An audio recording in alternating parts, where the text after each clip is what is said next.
கடகராசி நண்பர்களுக்கு ரொம்ப சூப்பரான ஒரு அமைப்பு இருக்குது. ஆனால் சில விஷயங்களில் எப்பவுமே நமக்கு ஒரு தடங்கள் வந்தால் ஜெயிக்கும்.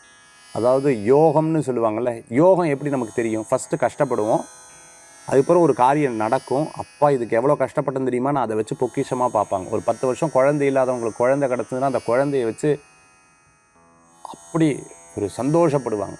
இறைவன் கொடுத்த பெரிய வரம்னு சொல்லுவாங்க இல்லையா? அந்த மாதிரி ஒரு விஷயம் நடக்காமல் அதுக்கப்புறம் நடக்கும். அது ரெண்டுமே இன்றைய தினத்தில் இருக்கும். அதே சமயத்தில் யோகம் கொடுக்கக்கூடிய நாள்.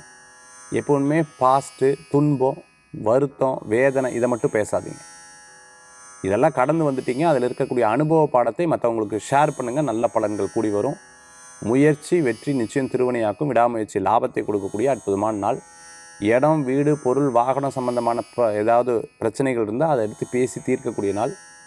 உங்களுடைய பொருட்களை மற்றவங்ககிட்ட கொடுத்துட்டு அதுக்கப்புறம் அது இப்படி சேதமாகிடுது அப்படி சேதமாகிடுதுன்னு கவலைப்படாதீங்க. இந்த தினத்தில் வழிபடக்கூடிய தெய்வம் பைரவர் வழிபாடு.